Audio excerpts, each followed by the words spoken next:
Good evening, all of you. Good evening, all. Good evening, Vedanti. Good evening, Amini. Good evening, Pragati. Good evening, Tisa. Good evening, Trapti. Good evening, Pranali. Good evening, Nitisa. Very good evening, all.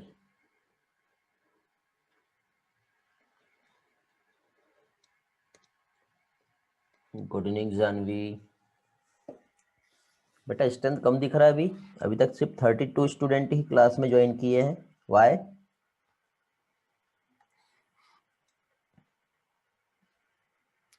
Good evening गौरव।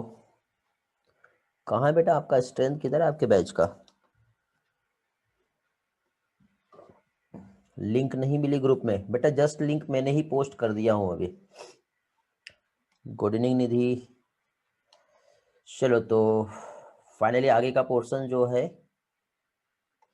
वो हम देखेंगे। Biodiversity and conservation lecture number 4, जिसमें loss of biodiversity ये हम लोगों का चालू है। Okay, good evening Saima. तो इसी पोर्शन को आगे हम लोग आज कंटिन्यू करेंगे और इसमें हम लोग सबसे पहले आज जो पार्ट का स्टडी करने वाले हैं, ओके, जिसमें हम लोग ये देख रहे हैं कि बायोडाइवर्सिटी का जो कॉजेस है ये कैसे होता है, क्या रीज़न है जिसकी वजह से बायोडाइवर्सिटी जो है इसका क्या चाहिए बेटा, कॉजेस होता है। तो इसके लिए बेटा यहाँ पे 4 एविल क्वाड्रेट जो है ये दिए हुए हैं, जिसमें से इसमें यदि हम लोग देखें तो जो एविल क्वाड्रेट जो है, एक तो यहाँ पे हैबिट लॉसेस एंड फ्रेगमेंटेशन आता है। हैबिट लॉसेस एंड फ्रेगमेंटेशन यदि हम देखें तो जैसे कि फॉर एग्जांपल एक बहुत बड़ा एरिया है, उसको हम छोटे छोटे अलग अलग टाइप के एरिया में कन्वर्ट कर दे रहे हैं। ठीक है, जैसे कि फॉर एग्जांपल एक बहुत बड़ा इकोसिस्टम था, हो सकता है वहाँ पे फॉरेस्ट रहा होगा, बट हम लोगों ने वहाँ पे अर्बेनाइजेशन और इंडस्ट्रियलाइजेशन किए और बीच में से हमने रोड निकाल ली। ठीक है, एक साइड हम लोगों ने घर बना लिया है, तो हो सकता है कि यहाँ पे कुछ स्पीसीज रह रही थी तो उसको ज्यादा लार्ज एरिया चाहिए, पर उतना बड़ा उसे एरिया नहीं मिल पा रहा, जिसकी वजह से यहाँ पे बायोडाइवर्सिटी का लॉस हो सकता है। Second, over exploitation. बेटा आज हमारी जो बेसिक नीड है तो उसमें जनरली जैसे कि फॉर एग्जांपल हम ट्री जो है उसमें से वुड का हम यूज करते हैं। हम एक छोटे से कमरे के मकान में नहीं रह सकते, हमको एक बड़ा सा महल चाहिए, 4 से 5 कमरे वाला मकान चाहिए। हो सकता है हमारी नीड सिर्फ 1 रूम की है, लेकिन हम वहां पे मे बी 10 रूम्स वाला जो है होम प्रेफर करते हैं, तो उसकी वजह से हमें ओवर एक्सप्लॉइट करना पड़ता है। और एक ट्री को यदि हम कट कर दे रहे हैं तो उस ट्री पे रहने वाली जितनी भी स्पीसीज है इनडायरेक्टली उसका भी वहां पे लॉस होगा। ओके, साथ ही साथ को एक्सटिंक्शन। को एक्सटिंक्शन मीन्स हमने देखे थे बेटा एक म्यूचुअलिज्म, एक रिलेशनशिप देखे थे, और म्यूचुअलिज्म जो होता है उसमें हम ऑब्लिगेटरी म्यूचुअलिज्म की हम बात करें तो यहाँ पे जैसे होस्ट और पैरासाइट, ठीक है, दोनों का एक जो रिलेशनशिप है वो कैसा है बेटा, ऑब्लिगेटरी रिलेशनशिप है। होस्ट नहीं रहेगा तो पैरासाइट भी नहीं बचेगा। तो को एक्सटिंक्शन मीन्स जब एक स्पीसीज जब उसका एक्सटिंक्शन हो गया तो उसी के साथ साथ दूसरे स्पीसीज का भी एक्सटिंक्शन हो जाएगा। और फाइनली लास्ट आता है alien species invasion. Alien species invasion means जैसे कि सपोज हमारा एक ये पर्टिकुलर एरिया है और यहाँ से कोई एक फॉरेन स्पीसीज को हमने क्या किया बेटा, लेके आ गए, और हम जानते हैं कि इसका कोई प्रीडेटर स्पीसीज यहाँ पे अवेलेबल नहीं है, तो ये जो एलियन स्पीसीज है वो बहुत तेजी से ग्रो करेंगी, जिसकी वजह से जो नॉर्मल वहां पे ऑलरेडी पहले से जो स्पीसीज रह रही थी वो उसका क्या हो जाएगा, लॉस्ट हो जाएगा। तो स्टेप बाय स्टेप हम लोग यहाँ पे समझेंगे, जिसमें हम सबसे पहले हैबिटेट लॉस एंड फ्रेगमेंटेशन क्या होता है ये हम लोग समझेंगे। क्या चीज बेटा, habitat loss and fragmentation. Okay, तो स्टेप बाय स्टेप हम लोग यहाँ पे सारी चीजें समझेंगे, रिस्पॉन्स करेंगे। बेटा मेरा आवाज सभी लोगों को आ रहा है, स्क्रीन प्रॉपर दिखाई दे रही है? इस चैप्टर से बेटा डायरेक्ट क्वेश्चन आते हैं, रिस्पॉन्स करेंगे क्विकली।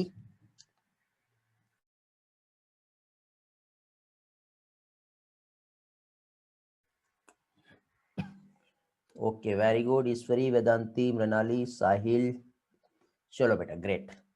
तो यहाँ पे हम लोग क्या देख रहे हैं बेटा अभी? सबसे पहले जो हैबिटेट लॉस जो हो रहा है और फ्रेगमेंटेशन, जैसे कि फॉर एग्जांपल यहाँ पर जैसे कि अमेजोन रेन फॉरेस्ट की हम बात करते हैं, ठीक है? कहाँ की? अमेजोन रेन फॉरेस्ट की ही हम बात करें तो उसको हम कट कर ले रहे हैं। कट करने का रीजन क्या है जानते हो आप? जैसे कि फॉर एग्जांपल हमको सोयाबीन का कल्टीवेशन करना है, या फिर वहां पे कुछ जो कैटल्स होते हैं, ठीक है, उनके ग्रेजिंग, क्योंकि हमको उससे बहुत ज्यादा बीफ मिलता है, तो उन कैटल्स की ग्रेजिंग के लिए हमको क्या करना है, वो रेन फॉरेस्ट को कट करना है, और कट करने के बाद वहां पे हमको ग्रासलैंड में कन्वर्ट करना है। तो उसकी वजह से हम अमेजोन रेन फॉरेस्ट को क्या कर दिया, हमने कट कर दिए। तो यहाँ पे क्या हुआ बेटा, एक लार्ज हैबिटेट को हमने स्मॉल फ्रेगमेंटेशन में कन्वर्ट कर दिया। एक तो हमारे ह्यूमन के सेटलमेंट के लिए, या फिर जो हमारी नीड है, या फिर हमने वहां पे रोड बना लिए, तो उसकी वजह से एनिमल्स जो होते हैं उनको रिक्वायर्ड बेटा लार्ज टेरिटरी, जैसे कि फॉर एग्जांपल मैमल्स की या बर्ड्स की ही हम बात कर ले, ठीक है? तो उसकी वजह से जनरली क्या होता है, उनका लॉस्ट हो जाएगा, तो अब उनको लार्ज टेरिटरीज नहीं मिल पाएंगी। तो यहाँ पे फर्स्ट पॉइंट जो है हैबिटेट लॉस एंड फ्रेगमेंटेशन, ठीक है? जैसे कि फॉर एग्जांपल हमने ये अमेजोन रेन फॉरेस्ट को कट कर दिया और इतना एरिया हमारा लैंड एरिया में कन्वर्ट हो गया। तो क्या आप जानते हो कि एक पेड़ पर कितनी सारी स्पीसीज जो है उस पर डिपेंड रहती है? वहां पे हमने उस एक पर्टिकुलर एक सिंगल ट्री को कट नहीं किए हैं, वहां पे रहने वाले, हो सकता है कि एंड का स्पीसीज हो, वहां पे उस पर इंसेक्ट जो है वो सरवाइव कर रहे थे, हो सकता है कि वहां पे बर्ड्स जो है वो भी रह रहे थे। मीन्स एक अकेले सिंगल ट्री नहीं बेटा, उसके साथ साथ हमने बहुत सारी स्पीसीज को भी वहां पे क्या किए, लॉस कर दिया। ओके, तो इस तरह से मोस्ट इंपॉर्टेंट कॉज जो होता है हैबिटेट लॉस एंड फ्रेगमेंटेशन का है, जिसमें ट्रॉपिकल रेन फॉरेस्ट पहले बेटा 14% था, बट आज के टाइम पे ये ओनली 6% ही रह गया है। ओके, 1000 हेक्टेयर्स जो रेन फॉरेस्ट जो है बेटा, हम 1 घंटे में उसको टोटल खत्म कर देते हैं, ठीक है? तो यहाँ पे देखिए, जनरली अमेजन रेन फॉरेस्ट को हमने कल्टीवेट मतलब कट किए किस चीज के लिए बेटा, ताकि हम कल्टीवेट कर पाए सोयाबीन, या फिर हम कन्वर्स कर पाए क्या चीज, ग्रास लैंड को, किसके लिए, कैटल्स के लिए। तो ये फ्रेगमेंटेशन की वजह से बेटा एनिमल्स अफेक्ट हो रहे हैं, जो लार्ज टेरिटरी जिन्हें नीड होता है, जैसे माइग्रेटरी बर्ड की हम बात करें या एनिमल्स की बात करें, हमने बीच में से इस तरह से रोड बना दिए, ठीक है? तो अब यदि या डिफोरेस्टेशन कर दिए तो अब माइग्रेटरी बर्ड यहाँ से इधर जा नहीं पाएंगे, तो वो उनको इतना ही एरिया मिलेगा और उनको जितना फूड प्रॉपर मिलना चाहिए वो नहीं मिल पाएगा, जिसकी वजह से वो स्पीसीज का लॉस हो जाएगा। तो इस तरह से यहाँ पे ये एक सबसे बड़ा लॉस होता है, habitat loss and fragmentation. Okay, समझ में आ गया बेटा ये वाला points? Habitat loss, total degradation, हम मेनी हैबिटेट का जो है ये कर दे रहे हैं। इसी के साथ साथ बेटा अगेन एक और रीजन है पॉल्यूशन, ठीक है? क्या चीज? पॉल्यूशन जो है ये भी एक बहुत बड़ा रीजन है। पॉल्यूशन की यदि हम बात करें तो बहुत सारी हैबिटेट जो होती है बेटा, वो पॉल्यूशन की वजह से, मीन्स बहुत से स्पीसीज जो सरवाइव कर रही है, और आज ह्यूमन एक्टिविटी के थ्रू जो पॉल्यूशन क्रिएट हो रहा है, वो पॉल्यूशन की वजह से भी मैनी स्पीसीज जो है उसका क्या हो रहा है बेटा, लॉस हो रहा है।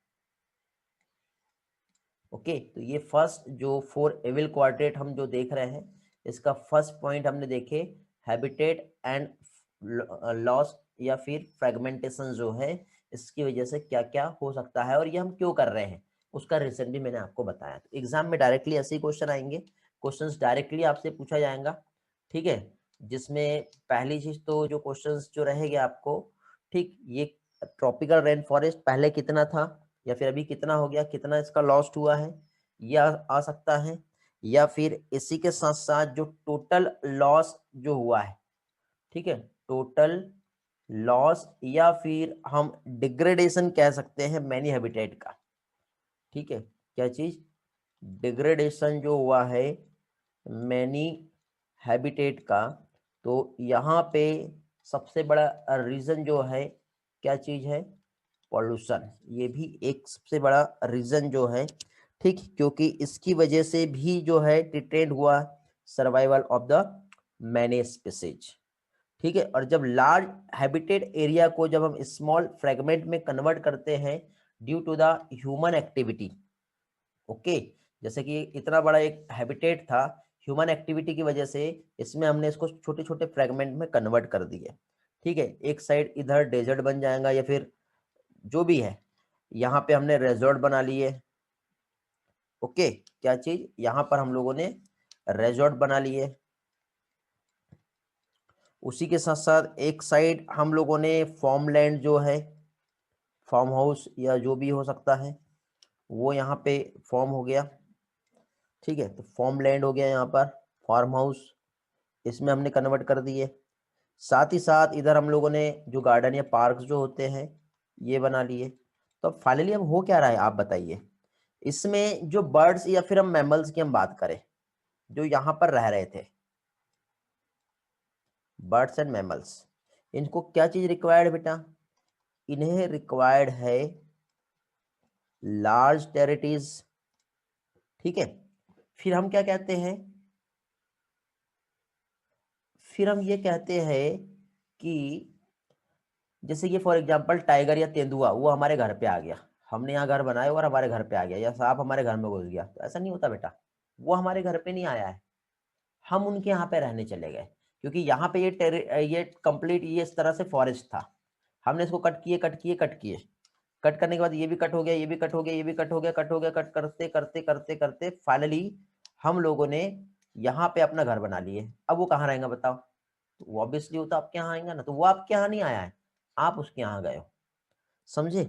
तो यहाँ पे सर्टेन एनिमल्स जो माइग्रेटरी हैबिटेट वाले हैं वो बहुत ज्यादा अफेक्ट होते हैं इस चीज से। बेटा प्राची आप लेट क्लास ज्वाइन किए क्या, कुछ ही स्लाइड, कुछ स्लाइड हो गई बेटा, आई डोंट नो कौन सा नंबर का स्लाइड है। ठीक, इधर कहीं आपको नंबर दिखाई देगा।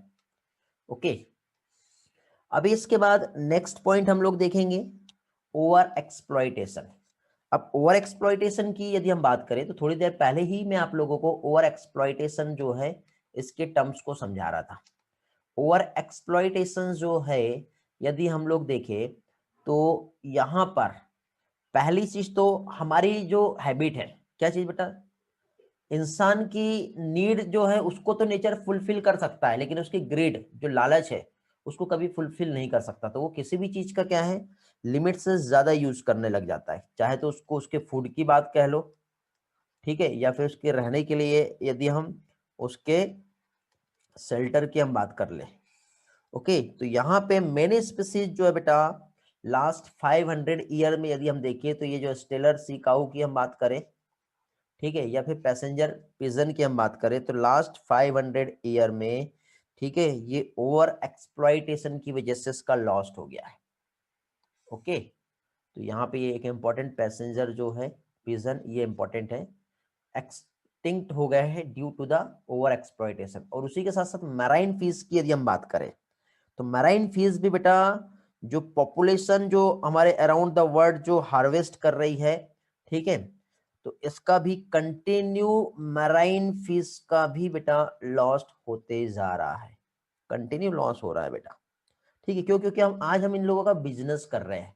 ठीक है, अब बिजनेस कर रहे हैं तो जितनी नीड थी उतना हम यदि मैराइन फिश का यूज करेंगे तो कोई भी डाइवर्सिटी का वहां पे लॉस नहीं होने वाला, बट लिमिट से ज्यादा यदि हम लोगों ने वहां पे ओवर एक्सप्लॉइट कर लिए तो आप खुद भी समझ सकते हो यहाँ पे फाइनली क्या होगा। ओके, इसके बाद नेक्स्ट पॉइंट हम देखेंगे एलियन स्पीसीज इन्वेजन। ये डायरेक्ट क्वेश्चन आते हैं बेटा, इसमें समझाने जैसा बहुत ज्यादा क्रिटिकल पार्ट कुछ भी नहीं है, तो डायरेक्ट टू डायरेक्ट यहाँ पे सारी चीजें जो है हम लोग समझने वाले हैं। ठीक है, इसके बाद नेक्स्ट हम लोग अभी क्या चीज बेटा, एलियन स्पीसीज जो है इसका इन्वेजन जो है वो हम देखेंगे। जैसे कि फॉर एग्जांपल आपको मैंने लास्ट टाइम जलकुंभी जो है इकोर्निया के बारे में पढ़ाया था, याद होगा आप लोगों को। तो इकोर्निया जो है या फिर जैसे वाटर हाइसियन बोलते हैं, टेरर ऑफ बंगाल, या फिर साथ ही साथ जैसे जो कैरोट ग्रास जो होता है पार्थेनियम के जो स्पीसीज है, ठीक है, ये हमारे इंडिया की स्पीसीज नहीं है, ये बाहर से लाई गई है।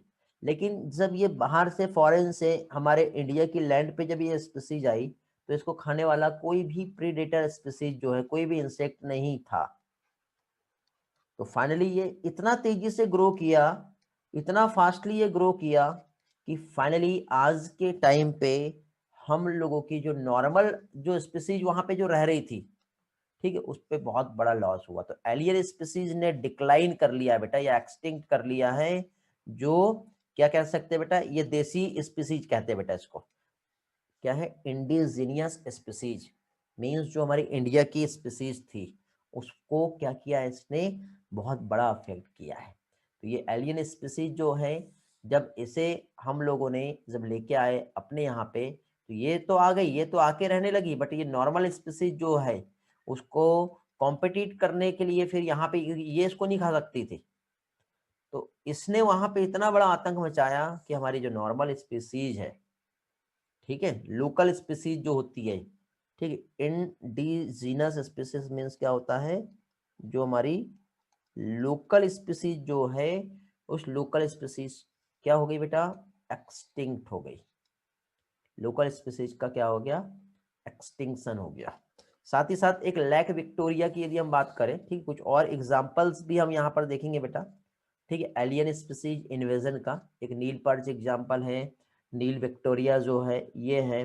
उसी के साथ साथ कैरोट ग्रास, लेंटाना या वाटर हाइसियांथ की हम बात करें, तो ये जो सारे प्लांट है वो बाहर से आए हुए प्लांट है बेटा। आपने देखिए एक टाइम पे हमारे इंडिया में अकाल पड़ा था, तो जो वीट है उस वीट को भी हमको बाहर से लाना पड़ा था, मैक्सिको से हमने वीट बुलाया। तो इसके साथ साथ बेटा कुछ सीड जो है, जो कैरोट ग्रास है उसके सीड भी आ गए।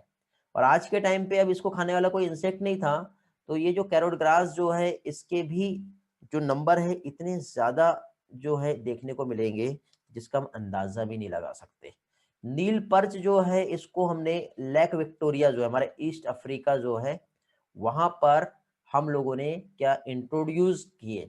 तो मोर देन 200 स्पीसीज जो है बेटा, किसकी, क्या नाम है इसका, चिचलिड फिश, जो लेक में रह रही थी, ये मोर देन 200 स्पीसीज जो है वो अफेक्ट हो गई है। तो इस तरह से नील पर्च जो है, इसको हम लोगों ने नील नाइल पर्च भी कहते हैं, इंट्रोड्यूस किया लेक विक्टोरिया पर, जिसकी वजह से ये जो चिक्लिड फिश जो है, इसकी मोर देन 200 स्पीसीज जो है ये एक्सटिंक्ट हो गया है, सिर्फ एक सिंगल नील पर्च, इसको इलीगली जो है इंट्रोड्यूस किया गया था। ओके, फिर इसके बाद जो इन्वेसिव वीड्स जो होते हैं बेटा, कैरोट ग्रास थोड़ी देर पहले बताया मैंने, पार्थेनियम, लेंटाना एंड वाटर हाइसियांथ, जिसे टेरर ऑफ बंगाल भी कहते हैं बेटा, ठीक है, इकॉर्निया, कैरोट ग्रास, ये देख रहे हो आप, ये बहुत ज्यादा होता है हमारे इंडिया में। कैरोट ग्रास के साथ ही साथ ये वाटर हाइसियांथ, अब भोपाल साइड में जाओगे वहाँ पे लेक में तो आपको ये बहुत ज़्यादा देखने को मिलेगा। और ये लेंटाना प्लांट ये भी हमारे यहाँ पे बहुत ज़्यादा दिखाई देता है बेटा। तो ये हमारे इंडिया की स्पीसीज नहीं है बेटा, लेकिन आप देखना हमारे इंडिया में सिर्फ एक जगह पर्टिकुलर एक एरिया में नहीं, कंप्लीट हमारे एरिया इंडिया के अलग अलग कोने में भी आप जाओगे ना, तो आपको इकोर्निया, पार्थेनियम और लेंटाना जो है, ठीक है, इसके सबसे ज्यादा ग्रासेस जो है वो देखने को मिलेगा। और इनको कोई भी इंसेक्ट या कोई भी ग्रेजिंग एनिमल इसको नहीं खाता, कोई यूज नहीं करता इसको, ठीक है। तो इसका प्रीडेटर स्पीसीज नहीं है। अब देखो यहाँ पे हम एक ट्रिक देखेंगे, ट्रिक की हेल्प से हम इसे याद करेंगे। सिंपल ट्रिक है, PLANE, सिंपल क्या कहेंगे, प्लेन, ठीक है। प्लेन में P क्या रिप्रेजेंट कर रहा है बेटा, यहाँ पे इसमें पहले तो trick for alien species invasion, ठीक है, ये चीज याद रखना है, एलियन स्पीसीज इन्वेजन, इसका हम ट्रिक देख रहे हैं। पी से क्या रिप्रेजेंट होता है बेटा, पार्थेनियम, एल से लेंटाना, ए जो था, ए क्या चीज थी, हेलो, याद आ रहा है, देखते कितने लोग क्लास में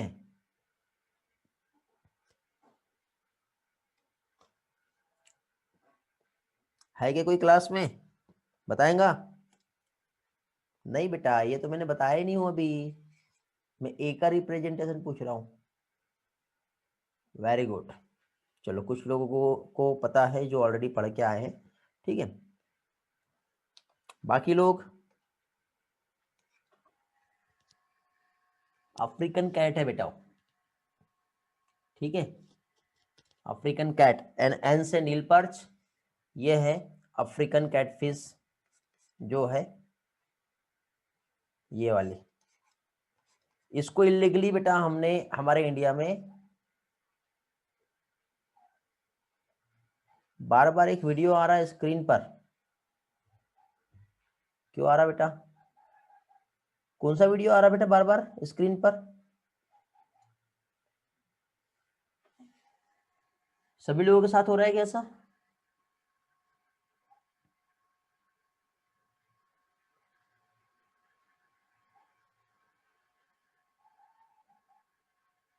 नहीं,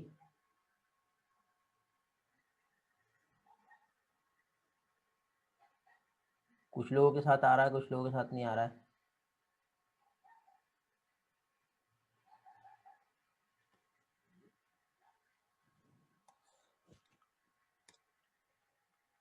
ओके, तो यहाँ पे देखिए, जस्ट वेट, मैं थोड़ा चेक करता हूँ क्या प्रॉब्लम आ रहा है।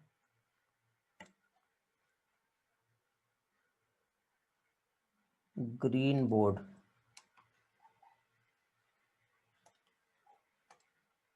अभी भी देखो, अभी भी हो रहा है क्या?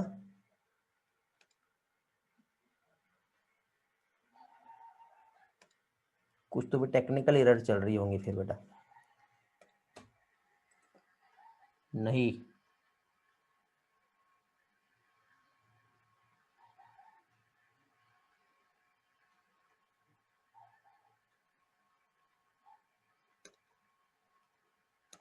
ना, ओके, ऑल इज क्लियर, अभी भी आ रहा है बेटा?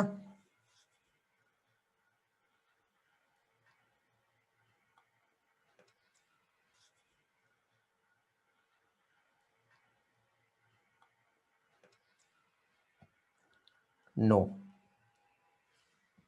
बेटा वो जूम का कुछ तो भी एरर होगा, मैं अगेन रीशेयर किया हूँ आपको।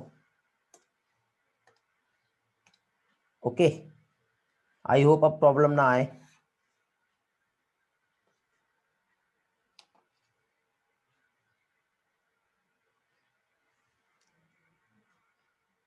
पहले भी नहीं था और अभी भी नहीं है, कुछ लोगों के साथ कुछ प्रॉब्लम है, कुछ लोगों के साथ कुछ प्रॉब्लम नहीं है, बीच बीच में आता है।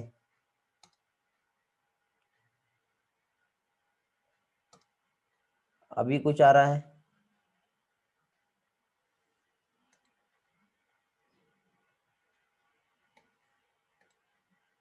नहीं आ रहा। चलो, एवरीथिंग इज ओके, तो कंटिन्यू करते हैं।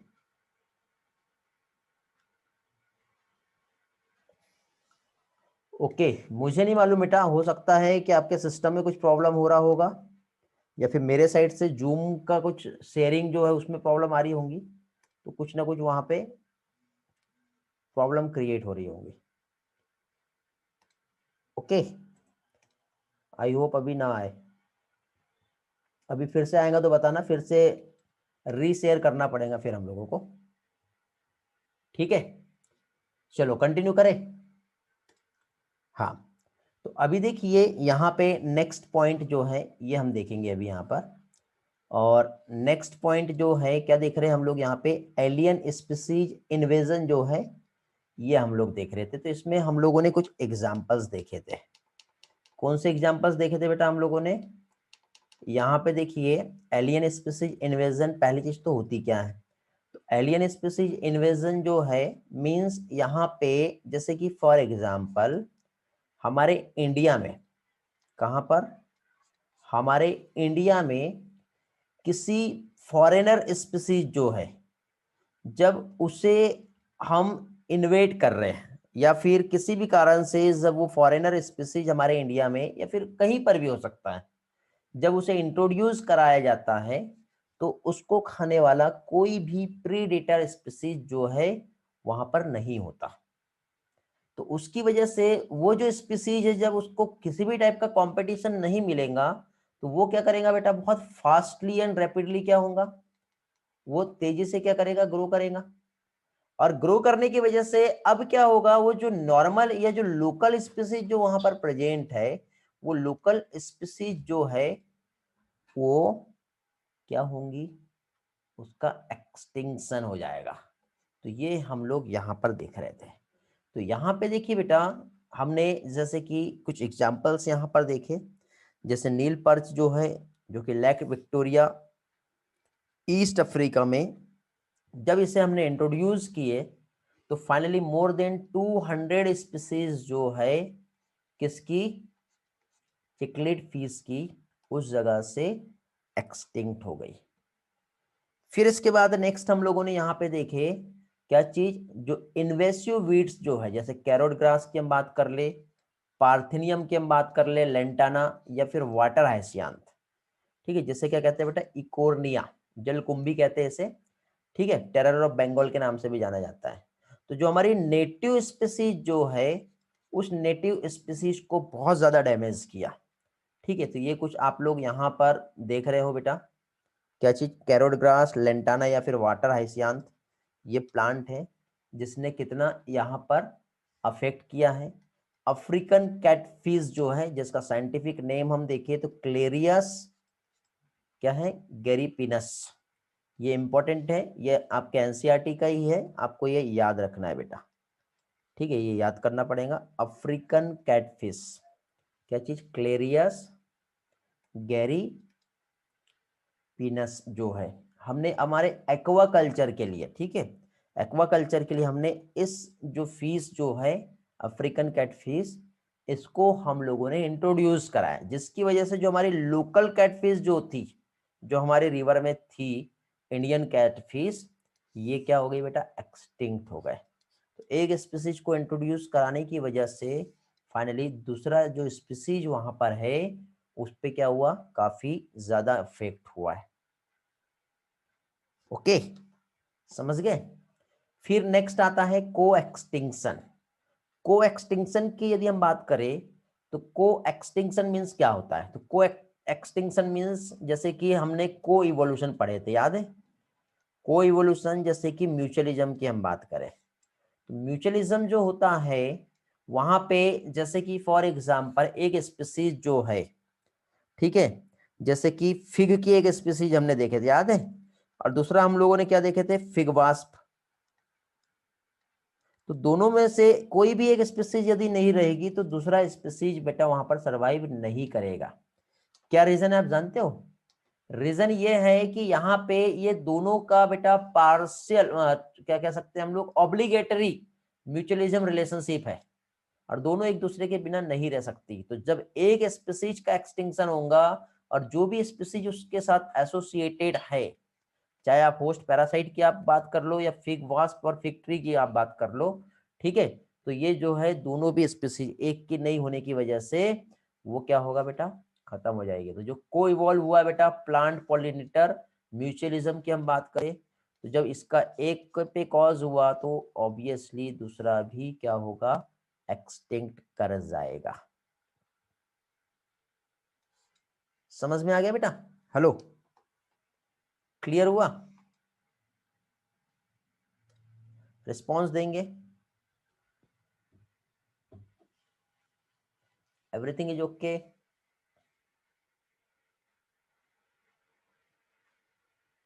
चलो बहुत बढ़िया, ग्रेट। फाइनली अभी हम नेक्स्ट पॉइंट पे आते हैं, और जो मेन पार्ट है हमारा बायोडाइवर्सिटी एंड उसका जो कंजर्वेशन है, ये अभी हम लोग यहां पर देखेंगे। क्या देखने वाले अभी हम लोग, बायोडाइवर्सिटी एंड कंजर्वेशन। तो स्टेप बाय स्टेप यहां पर हम लोग समझेंगे सारे कंसेप्ट को। बायोडाइवर्सिटी एंड कंजर्वेशन जो है, तो सबसे पहले हम लोग कुछ रीजंस यहां पर देखते हैं बेटा, बायोडाइवर्सिटी और उसके कंजर्वेशन के, कि क्या रीजन है जिसकी वजह से बायोडाइवर्सिटी का लॉस हुआ और उसको कंजर्व करना जरूरी है। तो इसमें हम लोग 3 पॉइंट्स हम लोग देखने वाले हैं। क्या चीज, 3 पॉइंट्स हम लोग देखने वाले हैं, जिसमें से फर्स्ट आता है क्या चीज, यहाँ पे नैरोली यूटिलिटेरियन आर्ग्यूमेंट्स। सेकेंड आता है ब्रॉडली क्या है, यूटिलिटेरियन आर्गुमेंट, और थर्ड आता है एथिकल। ठीक है, 3 पॉइंट्स यहाँ पे हम लोगों को देखना है। तो इसमें देखिए बेटा, जो कंजर्व करने का रीजन यदि हम देखें, बायोडायवर्सिटी को जो हम कंजर्व कर रहे हैं, ओके, तो यहाँ पे सबसे इंपॉर्टेंट फर्स्ट जो है बेटा, जो हमारा डायरेक्टली इकोनॉमिक जो है, क्या कह सकते हैं हम लोग, जो डायरेक्टली इकोनॉमिक बेनिफिट्स जो है यदि हम देखें, तो हमें यहाँ पे बहुत कम क्या है, यूटिलिटेरियन आर्गुमेंट्स इसकी हेल्प से हमें मिलता है। सेकंड, ब्रॉडली यदि हम देखें, तो ब्रॉडली में बेटा क्या कह सकते हैं हम लोग, एक कंप्लीट बहुत सारी जो इकोसिस्टम सर्विसेज जो है, हमें बहुत सारे प्लांट स्पीसीज हो गया, या फिर जो प्लांट पॉलिनेटर स्पीसीज है वहां से हमें मिल रही है। और उसी के साथ साथ बेटा हमारे कुछ राइट्स भी बनते हैं। ठीक है, कुछ हमारी रिस्पॉन्सिबिलिटी भी बनती है, जिसकी वजह से हम ये ना माने कि ये इतना बड़ा अर्थ जो है ये सिर्फ हमारा अकेले का है, नहीं। अर्थ और अर्थ पे जो भी हम जैसे बोलते हैं ना, ये मेरी प्रॉपर्टी, ये मेरी प्रॉपर्टी, ये सब मेरी प्रॉपर्टी, सब खींच लो अपने पास रख लो, ऐसा नहीं होने वाला बेटा। ठीक है, ये हमारे एक सोशल राइट्स होने चाहिए, एक रिस्पॉन्सिबिलिटी होनी चाहिए कि ये जो हिस्सा है ये हमारा अपना खुद का कुछ नहीं है, सबका है, ये सबके लिए है। नहीं तो जब अर्थ जब चाहेगी ना एक बार में सब खत्म कर देगी, क्या तेरा क्या मेरा, किसी का नहीं, जाओ। तो ये हमारे एक रिस्पॉन्सिबिलिटी है। ठीक है, तो यहाँ पे देखिए यदि हम देखें तो सबसे पहले फर्स्टली जैसे कि एक ट्रिक यहाँ पे जो है F3CID, हम फर्स्ट जो है वो पार्ट देख रहे हैं, कौन सा बेटा, जो नैरोली यूटिलाइजेशन, जो हमारे बेनिफिट्स हैं, जिसमें हमको डायरेक्टली इकोनॉमिक बेनिफिट्स जो मिलते हैं। क्या चीज, जो डायरेक्टली हम लोगों को इकोनॉमिक बेनिफिट जो प्रोवाइड कर रहा है, जैसे कि फॉर एग्जांपल हम एक प्लांट की हम बात करते हैं। ठीक है, क्या चीज, एक हम प्लांट की ही बात कर ले, तो प्लांट जो है इससे हमको फूड मिल रहा है। ठीक है, अब फूड जो है जैसे कि हम देखिए तो हमें फूड में क्या क्या मिलता है, जैसे सीरियल्स की हम बात कर ले। ठीक है, सीरियल्स के अलावा हमें क्या मिलता है बेटा, पल्स मिलता है। पल्स के साथ ही साथ हमें क्या मिलता है बेटा, फ्रूट्स भी मिलते हैं। ओके, तो ये एक सिंगल एक ट्री, एक सिंगल प्लांट में भी यदि हम देखें तो हमें उस प्लांट से ये सारी चीजें मिल रही है। और एक प्लांट को यदि हम खत्म कर देंगे तो फिर हमें फूड भी तो नहीं मिलेगा। फायर वुड हमें मिलता है, फाइबर हमें मिलते हैं, जो कंस्ट्रक्शन करने वाले जो मटेरियल्स जो होते हैं ये हमें मिलता है। कुछ इंडस्ट्रियल प्रोडक्ट जैसे टेनिन की यदि हम बात करें, क्या चीज, जैसे हम लोग टेनिन की यदि हम बात करें तो टेनिन हमें मिल रहा है। टेनिन के साथ ही साथ बहुत सारे जैसे डाइज हो गए, ल्यूब्रिकेटिंग एजेंट जो होते हैं, ल्यूब्रिकेट्स जो है ये हम लोगों को जो है ये प्रोवाइड कर रहे हैं। ल्यूब्रिकेट्स के साथ ही साथ क्या कह सकते हैं, परफ्यूम जो है ये भी हम लोगों को मिल रहा है। ओके, और फाइनली कुछ ड्रग्स, जैसे कि हम लोगों ने बेटा एक रेजरपाइन जो है, रेजरपाइन एक केमिकल देखे थे हमने, है ना, कौन सा, सर्पगंधा जो प्लांट होता है ना, उससे हमें मिल रहा है।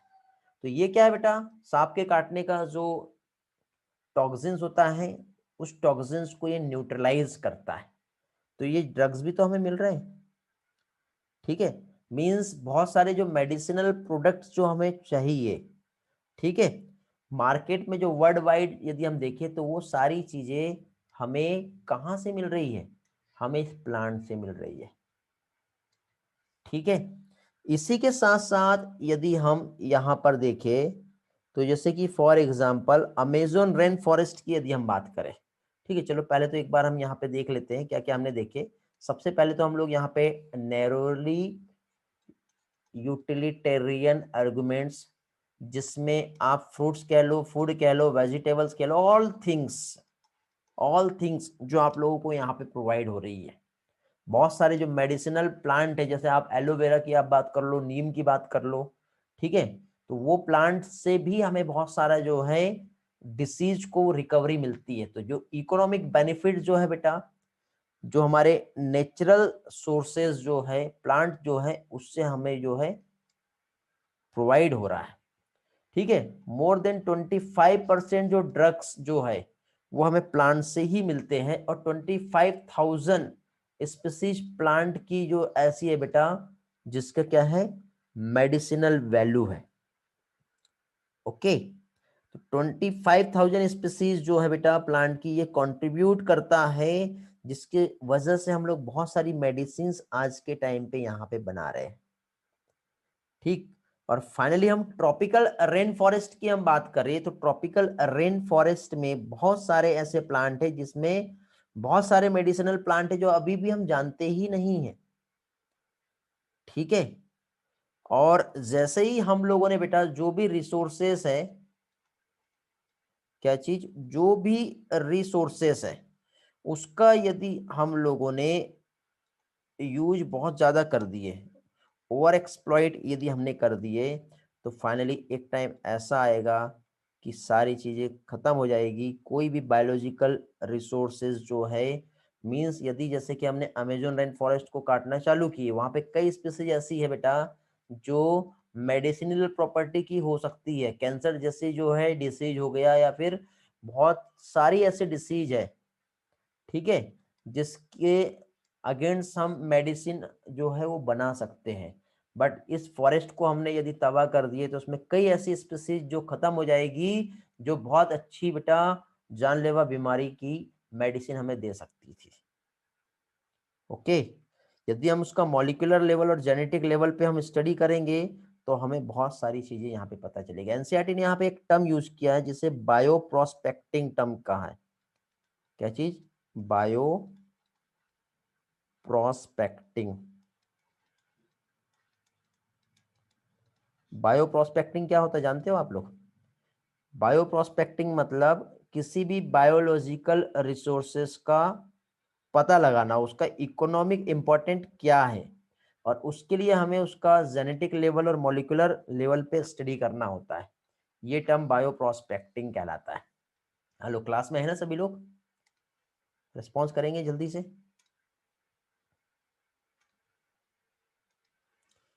Very good, great. तो देखिए बेटे, मैं पहले कहा हूं कि यहाँ से जो है हम लोगों को डायरेक्ट क्वेश्चंस आते हैं, और डायरेक्ट क्वेश्चंस आते हैं तो यहाँ पे हम जो भी चीज़ें स्टडी कर रहे हैं वो डायरेक्ट टू डायरेक्ट हम देख रहे हैं। और आप भी यहाँ पे जो भी मैंने टेस्ट में भी क्वेश्चंस दिया हूँ आपको, ठीक है, वो डायरेक्टली एनसीईआरटी बेस्ड ही दिया है। बायो प्रोस्पेक्टिंग रिपीट करना है। बायो प्रोस्पेक्टिंग का मीनिंग होता है बेटा, जैसे कि फॉर एग्जांपल किसी भी बायोलॉजिकल रिसोर्सेस का हमें उसके मॉलिक्यूलर या फिर जेनेटिक लेवल पे पता लगाना कि इसका यूज क्या है, ये किस काम का है, इसका इकोनॉमिक इंपॉर्टेंट क्या है, ये हमें फाइंड करना है। तो उस कंसेप्ट को बायो प्रोस्पेक्टिंग कहते हैं। ठीक है बेटा, श्रुति का समझ में आ गया?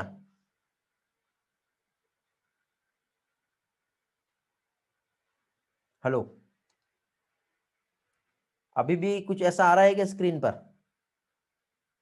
दिखाई दे रहा है? बेटा ऐसा हो सकता है कि मैं यहाँ पे ये जो चैट और आपका ये जो क्लिक करता हूँ तो उसकी वजह से वो लैग कर रहा होगा, क्योंकि मेरे पास सिर्फ पीपीटी ओपन है और पीपीटी के साथ दूसरी चीज ओपन हो ही नहीं सकती। ओके, सिर्फ जो जूम का जो चैट पैनल है और पार्टिसिपेंट पैनल वो मुझे क्लिक करके ऑन करना होता है। ओके, चलो ग्रेट, चलो आगे बढ़ते हैं। नेक्स्ट पार्ट कंटिन्यू करेंगे अभी हम लोग। नेक्स्ट पोर्शन पे आते हैं। मीन्स हम लोग यहाँ पे क्या देख रहे हैं बेटा, 3 टाइप्स में हम लोगों को यहाँ पर स्टडी करना है। ठीक है, मीन्स यहाँ पे जो रीजन है बायोडाइवर्सिटी को कंजर्व करना है। पहली चीज तो अभी हमने देखे जो नैरोली यूटिलाइजेशन हम कह सकते हैं, और एक ब्रॉड लेवल पे क्या हो सकता है वो हम देख सकते हैं। तो ब्रॉड लेवल पे यदि हम देखें तो जो ब्रॉड लेवल है मीन्स हम कंप्लीट एक इकोसिस्टम की जो सर्विस हम कह सकते हैं। ठीक है, इकोसिस्टम सर्विस की यदि हम बात करें तो इकोसिस्टम सर्विस मीन्स व्हाट, आप खुद ही देखिए बेटा, जो हमें इकोलॉजिकल सर्विसेज जो प्रोवाइड हो रही है, ठीक है, जैसे कि फॉर एग्जांपल ऑक्सीजन की हम बात करें, क्या चीज, ऑक्सीजन। क्या आप जानते हो इस ऑक्सीजन का वैल्यू क्या है? What is the cost? हम अंदाजा नहीं लगा सकते बेटा, ठीक है।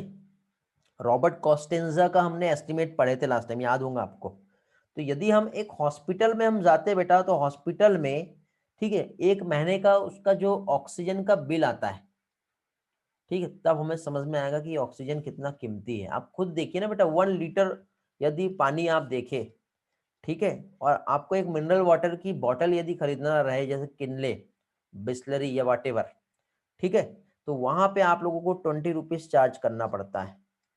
और आप एक दिन में इससे ज्यादा पानी तो ऐसे ही जो है वेस्ट कर देते हो। यदि उस वेस्ट करने पर भी आपको यदि इतना आपको कॉस्ट देना पड़े, तो उस टाइम पे आपको उसकी वैल्यू जो है, एक्चुअल प्राइस क्या है, वो समझ में आएगा। और फिर जो हम पानी बहा देते हैं और हम पॉल्यूशन जो क्रिएट कर रहे हैं, जो हमारे लिए हार्मफुल होगा, ऐसा फिर हम कुछ भी नहीं कर सकते, ठीक है। यही सारी चीजें हैं। मींस यहाँ पे यदि हम देखें तो क्या चीज, नेक्स्ट जो ब्रॉडली यूटिलाइजेशन यूटिलिटेरियन जो रीजन है, ठीक है, ब्रॉड लेवल पे यदि हम देखें तो हमारा क्या है, बायोडायवर्सिटी जो है बेटा एक इंपॉर्टेंट रोल प्ले करता है। किस चीज में? हमारे इकोसिस्टम सर्विस में। क्या चीज? बायोडायवर्सिटी जो है, क्या हो गया, एक मिनट, हाँ, क्या चीज, जो बायोडायवर्सिटी है,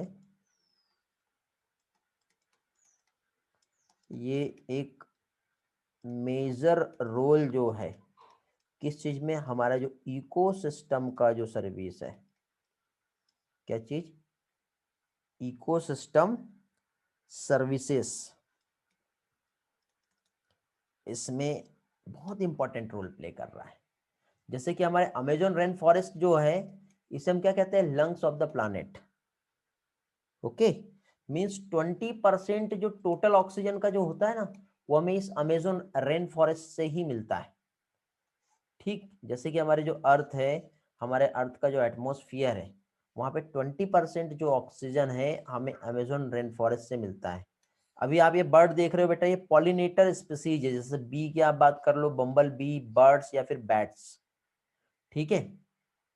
और साथ ही साथ एस्थेटिक प्लेजर, आप कभी भी देखना बेटा, आपको एकदम से कभी टेंस में रहते हो, आप बढ़िया से गार्डन में चले जाओ या एक जंगल में चले जाओ और वहां पे थोड़ी देर के लिए बैठ जाओ। ये पानियों की जो वाटर का फ्लो है उसकी आवाज देख लो।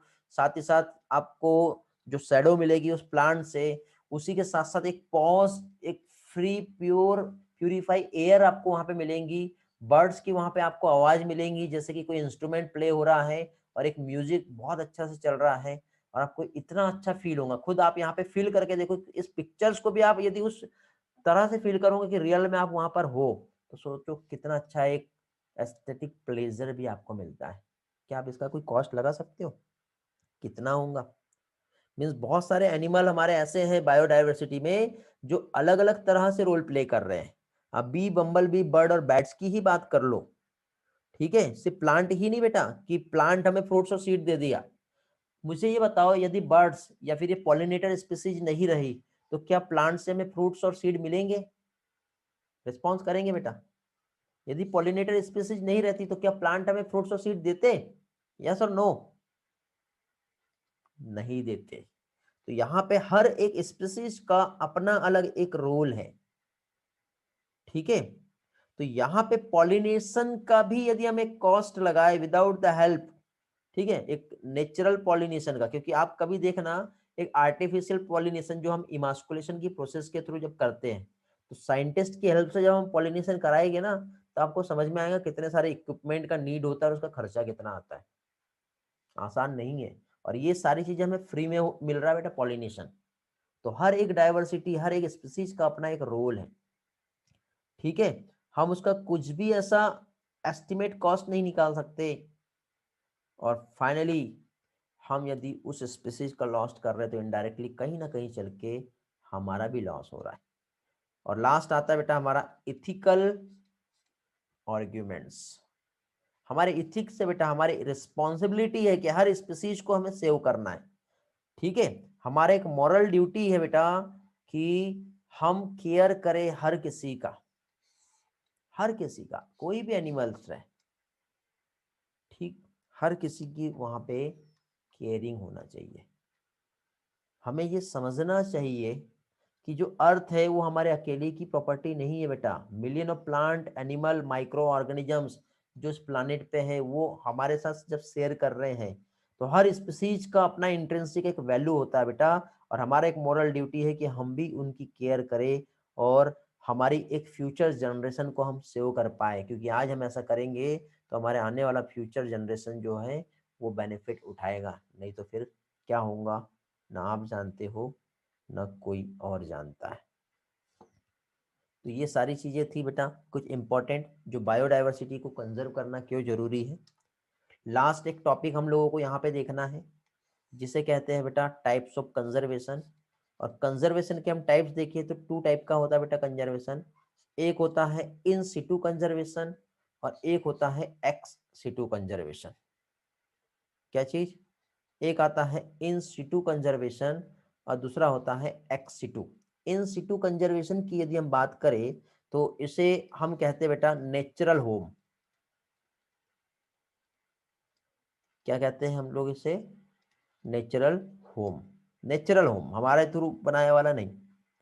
लेकिन यही चीज हम एक्स सिटू में हम देखेंगे तो ये जो है ये क्या कहलाएगा? Artificial home. ओके, तो नेचुरल और आर्टिफिशियल होम एक मैंने फ्लो चार्ट यहाँ पे बनाया हूँ मैंने आप लोगों के लिए कि कौन सी चीज कहाँ पे आती है। तो सबसे पहले कंजर्वेशन। कंजर्वेशन में एक आ रहा है इन सिटू और एक आ रहा है एक्स सिटू। इन सिटू मीन्स नेचुरल एनवायरनमेंट जिसमें हॉट स्पॉट्स आते हैं और कुछ प्रोटेक्टेड एरिया जो है यहाँ पर आते हैं। प्रोटेक्टेड एरिया में आप नेशनल पार्क की बात कर सकते हो, कुछ बायोस्फीयर रिजर्व की आप बात कर सकते हो। ये सारा बेटा प्रोटेक्टेड एरिया में आता है जो हमारे इन सिटू कल्चर का टाइप है, जिसमें बायोस्फीयर रिजर्व में कुछ टेरेस्ट्रियल और एक्वाटिक एरिया आता है और एक सेक्रेड ग्रुप्स आते हैं। एक्स सिटू मीन्स आर्टिफिशियल जिसमें हम कुछ जूलॉजिकल पार्क, एक्वेरियम या फिर बॉटनिकल गार्डन जो है, ठीक है, ये हम वहां पे प्रोड्यूस कर रहे हैं। कुछ जीन बैंक, क्रायो प्रिजर्वेशन और सीड बैंक की हेल्प से भी हम लोग बेटा क्या चीज कंजर्व कर रहे हैं। मींस इन सिटू और एक्स सिटू कंजर्वेशन ये किस चीज को रिप्रेजेंट कर रहा है? यदि हम लोग यहाँ पर देखें तो एक हमको नेचुरल कंडीशन ऐसी बनाना है जहां पे क्या चीज बेटा, जो नंबर ऑफ स्पीसीज जो रह रही है उनको रहने के लिए घर रहे, या तो नेचुरल या फिर आर्टिफिशियल, ताकि वो एक्सटिंक्ट ना हो पाए। ठीक है, उसका एक्सटिंक्शन ना हो पाए, उसके लिए यहाँ पर हम लोग क्या कर रहे हैं?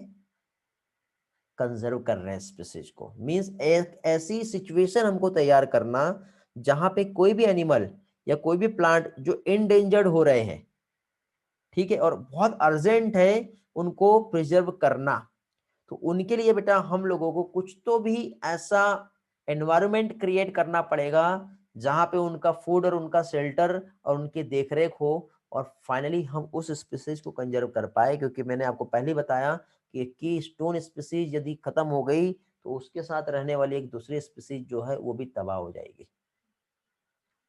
समझ रहे हो ना क्या बता रहा हूँ बेटा मैं? तो इन सिटू कंजर्वेशन जो है मींस ऑन साइड भी हम कहते हैं, और एक्स सिटू को हम क्या कहते हैं? Of side.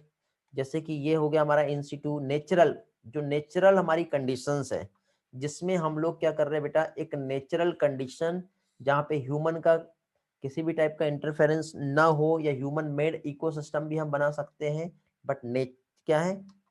नेचुरल रहे जिसमें हम क्या है प्रोटेक्ट कर पाए। तो इसमें क्या क्या आता है? तो एक नेशनल पार्क आते हैं, सेंचुरीज आती है, बायोस्फीयर रिजर्व इसमें आता है। ओके, उसी के साथ साथ कल्चरल लैंडस्केप और नेचुरल क्या है बेटा, मोन्यूमेंट्स। ये कुछ एग्जांपल्स हैं जो इन सिटू कंजर्वेशन में आते हैं। ठीक है, जिसमें हमारे यदि हम देखें तो टोटल 14 बायोस्फीयर रिजर्व जो है, जिसमें 90 नेशनल पार्क और 448 वाइल्ड लाइफ सेंचुरीज जो है ये प्रेजेंट है। ये डेटा बेटा आज का चेंज हो गया है, बट हमारे एनसीईआरटी में जो अपडेट दिया है ये बहुत पुराना है और यही आपको एग्जाम में आएगा, और एग्जाम में आएगा तो आपको यही वाला डेटा जो है ये बताना है। अपनी अकल नहीं लगाना वहां पे, नहीं तो गड़बड़ हो जाएगी। अपनी बुद्धि वहां पे नहीं लगाना आपको, ठीक है। तो जो डेटा आपके एनसीईआरटी में दिया है डायरेक्ट क्वेश्चन यहाँ पे बनते हैं, और इसमें ऐसा कोई भी पार्ट नहीं है जो आपको समझाना पड़े। मुझे समझने लायक और समझाने लायक ऐसा कुछ नहीं है। बायोस्फीयर रिजर्व मीन्स एक ऐसी जगह जहाँ पे हम एनिमल और प्लांट को, क्या बेटा, उनके रहने की एक जगह होती है। नेशनल पार्क जहाँ पर भी एनिमल प्लांट्स बहुत सारी स्पीसीज जो है वहाँ पे आपको देखने को मिलेगी। वाइल्ड लाइफ सेंचुरीज की आप बात कर लो जो आपको वहाँ पे देखने को मिलेगी। तो इन सिटू कंजर्वेशन, जैसे कि फॉर एग्जांपल यहाँ पे हम लोग जो देख रहे हैं, तो यहाँ पे क्या चीज बेटा, एक प्राइवेट ऑनरशिप जो है देखने दी जाती है, जहाँ पे कल्टीवेट हो सकता है ग्रेजिंग के लिए, ठीक है। सॉरी, क्या चीज, कल्टीवेशन और ग्रेजिंग जो है ये यहाँ पे क्या होती है, प्रोहिबिटेड होती है, ठीक है। यहाँ पे किसी भी टाइप का, ठीक, आपको खुद के थ्रू कल्टीवेशन जो है वो नहीं मिलेगा। स्ट्रिक्टली जो भी रिजर्व जो है वहाँ पे स्ट्रिक्ट कंडीशन रखी जाती है, ठीक। जैसे कि फॉर एग्जांपल यहाँ पे ये आपको एक नेशनल पार्क जो है केरला में प्रेजेंट है, इराविकुलम, ठीक। ये एक एग्जांपल है। इन सिटू के और कुछ एग्जांपल देखते हैं जहाँ पे हम प्रोटेक्शन करते हैं किस चीज को, ओनली एनिमल्स को, जिसे क्या कहते हैं, सेंचुरीज। तो सेंचुरीज जहाँ पे कलेक्शन ऑफ टिम्बर्स, बहुत सारे फॉरेस्ट प्रोडक्ट, ठीक है, ये सारे होते हैं। और प्राइवेट ऑनरशिप जो है यहाँ पे अलाउ की जाती है, ठीक है। बट एनिमल की हंटिंग के लिए हमें कोई परमिशन नहीं होती, ठीक। यहाँ पे प्राइवेट ऑनरशिप हम देख रेख कर सकते हैं, लेकिन एनिमल का हंटिंग जो है वो आज के टाइम पे कहीं पर भी नहीं है। एक केरला का यहाँ पे आप देख रहे हो बेटा, पेरियार वाइल्ड लाइफ सेंचुरीज जो है ये केरला का है, ओके। फिर इसके बाद नेक्स्ट आता है बायोस्फीयर रिजर्व, जैसे थोड़ी देर पहले हम लोग देख रहे थे। तो बायोस्फीयर रिजर्व बेटा एक ऐसा एरिया जिसमें एक, देखो, एक मेन जगह होती है जहाँ पे किसी का भी इंटरफेयर नहीं, कोई आ जा नहीं सकता। लेकिन उसके बाहर एक एरिया होता है, ठीक है। ये वाला एरिया, यहाँ पे फोटोग्राफी हो गया या फिर जनरली घूम फिर के देख रेख जो है इतना हो सकता है, बट रहने के लिए कुछ यहाँ पे नहीं रहता। उसके बाहर का एक एरिया होता है, यहाँ पे जैसे आदिवासी लोग रह सकते हैं, और इसके बाहर बाकी सिटी रहती है। तो इस तरह से बायोस्फीयर रिजर्व जो है ये बनाया जाता है। तो एक लैंड या फिर कोस्टल इकोसिस्टम जिसमें सस्टेनेबल यूज हो और एनिमल्स और प्लांट की जो भी स्पीसीज है उसे कंजर्व करके रखा जाए। तो यहाँ पे उसके बाद नेक्स्ट आता है सेक्रेड ग्रुव्स, जिसे सेक्रेड फॉरेस्ट भी कहते हैं। और फॉरेस्ट की यदि हम बात करें तो यहाँ पे कॉमनली जो प्रोटेक्टेड होता है, ठीक है, बेस, जैसे रिलीजियस बिलीफ भी जो है ये माना जाता है, जिससे फॉरेस्ट, जैसे कि पीपल का पेड़ आप देखो लो, बरगद का या आम का पेड़, ठीक है। तो हमारे रिलीजन जो है, हमारा कल्चर ये कहता है कि क्या है, यहाँ पे कुछ ना कुछ गॉड जो है वो रहते हैं और इसको काटना नहीं है, ठीक है। जैसे स्क्रीव ग्रुस खासियन जयंतिया हिल्स जो मेघालय में है, अरावरी हिल्स आप देखेंगे राजस्थान में है, वेस्टर्न घाट रीजन जो है कर्नाटक और महाराष्ट्र का जो एरिया होता है, ठीक। फिर उसके बाद सरगुजा, चंदा एंड बस्तर एरिया जो हमारा मध्य प्रदेश में देखने को मिलता है, ठीक है। तो बहुत से लोगों ने यहाँ पे ये मान लिए कि ये जो है, क्या कह सकते हैं बेटा, कैसे हैं हमारे, मतलब गॉड का एक गिफ्ट है ये, इसमें ही गॉड रहते हैं। तो जो हमारे रिलीजियस बिलीफ जो है वो भी हमें प्रोटेक्ट कर रहे हैं। कंजर्वेशन हमें ऑर्गेनिजम्स का करना है उनकी हैबिटेट के अकॉर्डिंग। तो हैबिटेट के अकॉर्डिंग यदि हम देखें तो देखो यहाँ पे सीमेंट कंटेनर आज अवेलेबल है, मतलब जेनेटिक रिसोर्स सेंटर जो है अवेलेबल है। Zoological park, wild life safari जो है ये आप देखिए, ये आपको अवेलेबल मिलेगा। इसके साथ ही साथ हम आगे जाएंगे तो बॉटनिकल गार्डन, जीन बैंक या फिर क्रायो प्रिजर्वेशन। क्रायो प्रिजर्वेशन भी हमने देखे बेटा, ठीक है। डीप फ्रीजिंग टेक्निक होती है जिसकी हेल्प से हम लोग यहाँ पे number of species, seed, germs, genes, हर चीज को क्या है, कलेक्ट करके रख सकते हैं। इसके बाद नेक्स्ट आता है बेटा हॉटस्पॉट। हॉटस्पॉट में देखिए लेस देन 2% लैंड एरिया है, लेकिन ये हॉटस्पॉट की हेल्प से हम लोग नियर अबाउट 20% प्लांट और 25% प्लांट और 20% ह्यूमन पॉपुलेशन जो है वहां पे क्या कंजर्व होती है, जिसकी वजह से रेट ऑफ एक्सटिंक्शन हॉटस्पॉट की वजह से बेटा नियर अबाउट 30% तक के रेड्यूस हो सकता है। और हॉटस्पॉट पहले के टाइम पे बेटा 25 थे, और 25 के बाद में बेटा 9 और ऐड हो गए, मीन्स 32, जिसमें से 3 जो है वो हमारे इंडिया में है। ठीक है, 3 इंडिया में कौन कौन से हैं? एक वेस्टर्न घाट जो है, और साथ ही साथ इंडिया, बुर्मा और हिमालय, ये 3 जो है ये हमारे इंडिया में आते हैं। तो यहाँ पे जैसे कि फॉर एग्जांपल जो हाई स्पीसीज रिचनेस जो है इस रीजन पे देखने को मिलती है, और high degree of endemism, means जहाँ पे एक क्या कह सकते हैं, एक स्पीसीज बिल्कुल वहाँ पे एक स्पेसिफिक रीजन पे कंफर्म स्पीसीज आपको मिलेगी। ठीक है, जो कि क्या है, बहुत ज्यादा ट्रिटेंड है। तो 34 हॉटस्पॉट है, जिसमें 3 हॉटस्पॉट हमारे इंडिया में आते हैं, वेस्टर्न घाट, श्रीलंका और इंडो बुर्मा जो है। ठीक है, वेस्टर्न घाट श्रीलंका ये एक हो गया, इंडो बुर्मा, और उसके बाद हमारा हिमालय। आप इधर चले जाओ। ठीक है, साथ ही साथ डिफरेंट जो हॉटस्पॉट है, ठीक, ये हो गया आपका वेस्टर्न घाट। ठीक, इंडो बुर्मा में आप देखो नेपाल और भूटान के साइड मिलेगा, और हिमालय एक ऐसी जगह है जहाँ पे बहुत ज्यादा स्पीसीज रिचनेस जो है आपको देखने को मिलती है। ये इंडो बुर्मा हॉटस्पॉट है। ओके, और फाइनली ये हमारा हिमालय है। ठीक, इसमें कुछ डेटा है जो आप लोगों को डायरेक्ट याद रखना है, जैसे जो बायोस्फीयर रिजर्व है, ये मैंने पार्ट आपको थोड़ी देर पहले समझाया था। ठीक है, लेस देन 2% अर्थ का लैंड एरिया होता है, बट यहाँ पे सबसे ज्यादा स्पीसीज रिचनेस देखने को मिलेंगी। और ये हॉटस्पॉट जो प्रोटेक्ट कर रहा है बेटा, जिससे जो रिड्यूस कर दिया इसने, क्या चीज, जो एक्सटिंक्शन हो रहा है 30% तक के हॉटस्पॉट की वजह से रिड्यूस हुआ, क्योंकि जैसा एनवायरमेंट चाहिए एक स्पीसीज को रहने के लिए, वैसा डायरेक्टली सारा कुछ वहां पे मिलता है। ओके, हेलो, क्लास में है ना बेटा? समझ में आ रहा है ना क्या समझा रहा हूं मैं? मैंने कहा था कि आज ये चैप्टर हम कंप्लीट कर लेंगे। ठीक, समझाने जैसा कुछ नहीं है, रट लो इसको, लेकिन तो भी जो समझने वाला पार्ट है वो मैं आपको समझाते जा रहा हूँ, और पिक्चर्स की हेल्प से आप लोगों को मैं ये सारी चीजें क्लियर करवाते जा रहा हूँ। ठीक है, अब ऐसा तो नहीं है ना कि किसी को हॉटस्पॉट क्या होता है ये नहीं मालूम, मीनिंग समझा दिया मैंने वैसे। ठीक है, हॉटस्पॉट क्या हो गया, या फिर वॉट एवर यहाँ पे जो भी हम टर्म्स यूज कर रहे हैं, ऐसा कोई पर्सन है जिसे नहीं मालूम तो आप पूछ सकते हो।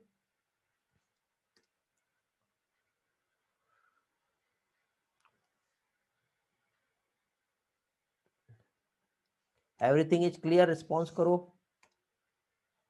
तेजस्विनी और साइली का रिस्पॉन्स आया अभी तक क्या?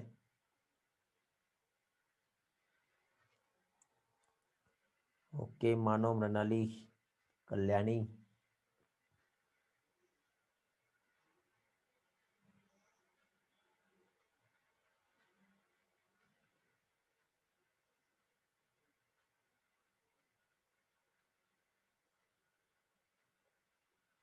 ओके, देखो यहाँ पे मैं कुछ कंसेप्ट आपको समझा दे रहा हूँ, हम क्या पढ़ रहे हैं। सिंपल टर्म में यदि हम देखें तो यहाँ पे देखिए बेटा, सिंपल टर्म में जो नंबर ऑफ स्पीसीज जो है, क्या चीज, नंबर ऑफ स्पीसीज, ठीक है, ये वेटिंग पर है। किस चीज की वेटिंग पर है बेटा? उनको हमें प्रिजर्व करना है, उन्हें सेव करके रखना है। क्यों?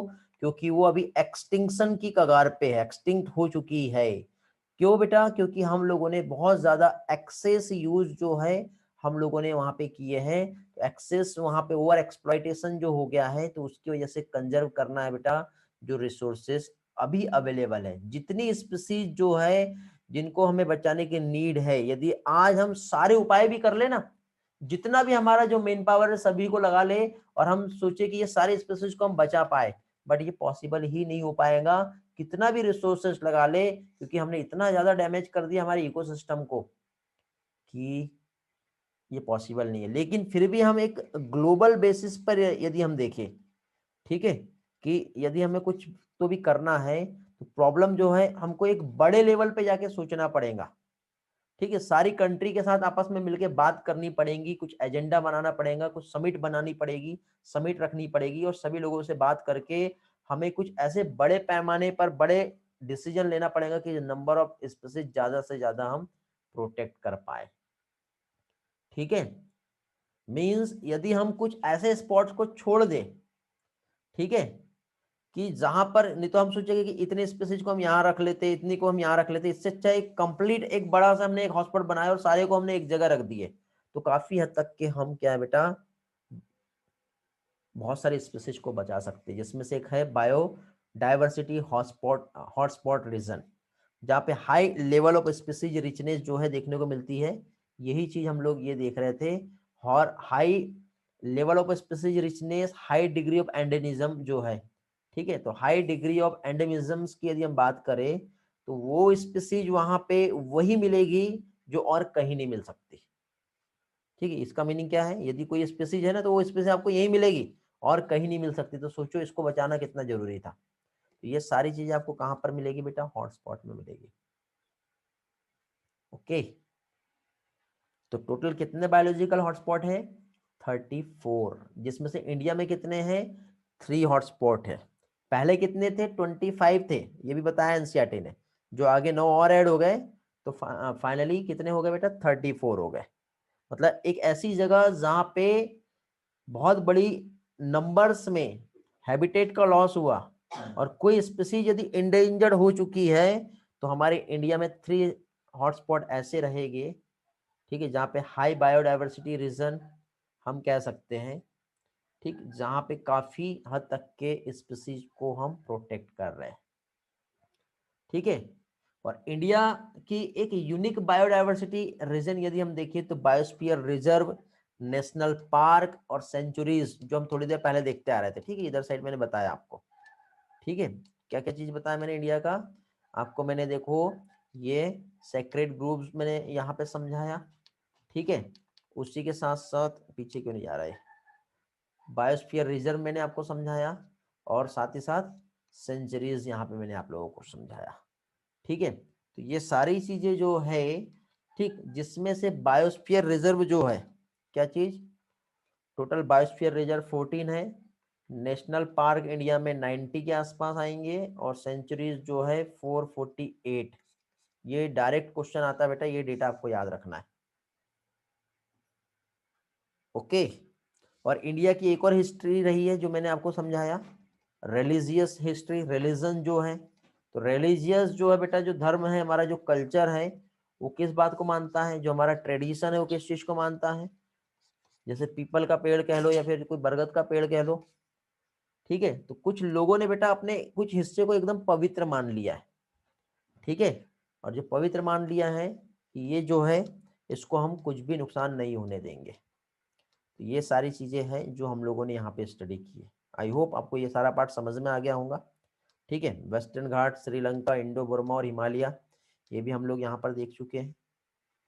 फाइनली बेटा इसको हमें बैठ के जो बात करनी है और सारी चीजें जो हमें रखना है, तो बायोडाइवर्सिटी ने बेटा कुछ पॉलिटिकल, क्या कह सकते हैं, कुछ क्या कह सकते हैं, इंटरनेशनल एफर्ट जो लगाए ताकि बायोडाइवर्सिटी को कंजर्व कर पाए, जिसमें एक सबसे पहले अर्थ समिट जो कि रियो डी जेनेरियो 1922 में ये हुआ था बेटा। इसमें ऑल नेशन टू टेक, क्या कह सकते हैं बेटा, यहाँ पे उन्होंने बैठ के डिसीजन लिया। ये कहाँ पे हुआ है, ब्राजील का है बेटा ये, ठीक है। रियो डी जेनेरियो जो है ये ब्राजील का है।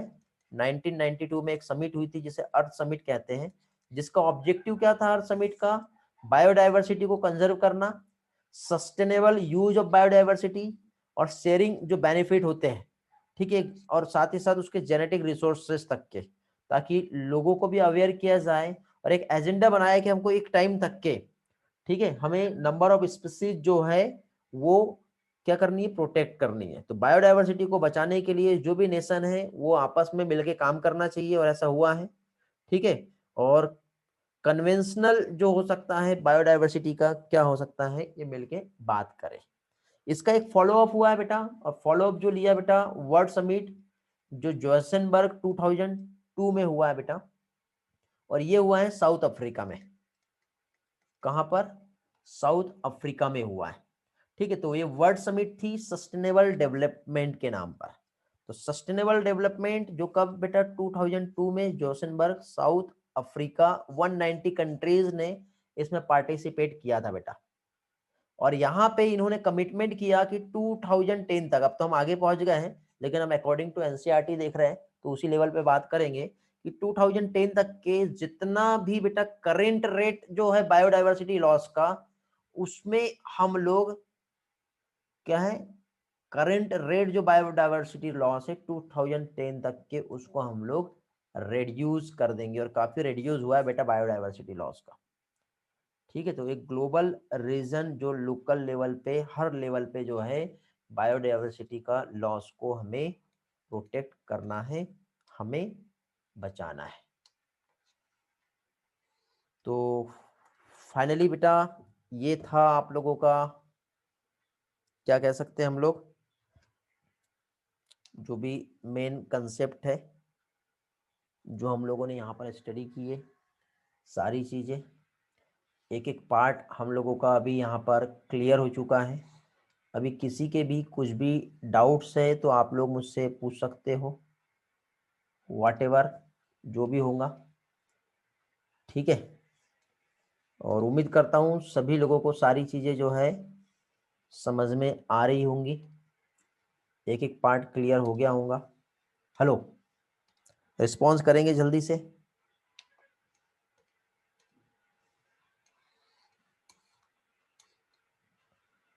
क्लियर हो गया बेटा?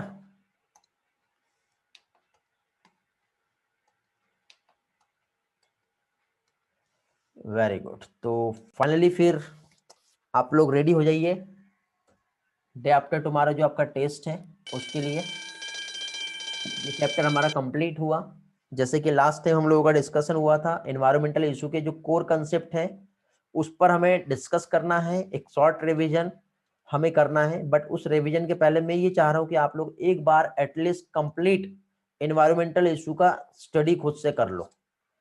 ठीक है, कंप्लीट एनसीईआरटी लेवल पे आप लोग अच्छी तरह से पढ़ लो। तो इसके लिए मैं आप लोगों को इस संडे का टाइम दे रहा हूँ, क्योंकि संडे पहले तो आपका टेस्ट रहेगा तो आप टेस्ट के लिए पढ़ोगे। आफ्टर द टेस्ट इवनिंग में आप लोग स्टडी कर लोगे किस चीज का, एनवायरमेंटल इशू का। एनवायरमेंटल इशू का स्टडी करने के बाद हम लोग मंडे मिलेंगे, और मंडे फिर हम लोग इस टॉपिक पे बात करेंगे। बट मैं आपसे क्वेश्चन करूंगा आपने क्या पढ़े हैं। ठीक है, और जो पढ़ के आएगा वही क्लास में आना, नहीं पढ़ते हो तो पढ़ लेना फिर आना। ठीक है बेटा, समझ गए? फिर जो भी जिसके डाउट है वो मैं क्लियर कराऊंगा, जो भी चीजें रहेंगी स्टेप बाय स्टेप मैं अपने लेवल पे सारी चीजें समझा दूंगा पहले, उसके बाद डाउट आता है तो वो भी नहीं आएगा, और क्लास में ही आपका रिवीजन भी हो जाएगा बेटा, और वो अभी के अभी सारी चीजें परफेक्ट हो जाएगी। ठीक है बेटा, चलो तो फाइनली स्टडी कीजिए, ऑल द बेस्ट। चैप्टर हुआ हमारा कंप्लीट। हाँ, पेपर डिस्कशन के लिए बेटा मुझे कुछ लोगों ने मैसेज किए हैं, सभी लोगों का मैसेज नहीं आया है। तो जिसका भी मैसेज मुझे टेलीग्राम पे आएगा मैं उसके लिए बेटा क्लास कंडक्ट करूंगा, और उसे मैं टाइम भी जो है वो दे दूंगा। मे बी संडे को मैं एक पेपर डिस्कशन रख लूँ आपका। ठीक है, तो मैं संडे बेटा जिसने मुझे मैसेज किया ना उसको मैं पर्सनली टाइम भी बता दूंगा, क्योंकि जिसको नीड है बेटा उसको ही देंगे, जिसको नीड नहीं है फिर क्या फायदा। समझ रहे हो? वैसे तो मैं चाहता हूँ सभी लोग अटेंड करो, बट मुझे मालूम तो होना चाहिए कि कितने स्टूडेंट हैं जो सही में डिस्कशन चाह रहे हैं। नहीं तो फिर वो ऐसा हो जाता है कि सर डिस्कशन ले रहे हैं, हमें नीड नहीं है, हमारा टाइम वेस्ट हो रहा, हमें उस टाइम पे सिलेबस का पोर्शन करना है, ऐसा हो सकता है, तो फिर हम ऐसा नहीं करेंगे। ठीक है बेटा, वैसे तो सभी के लिए है, सभी का वेलकम है, आइए। ओके, चलो तो एंड करते हैं फिर। Thank you, bye bye, have a nice time, have a great day.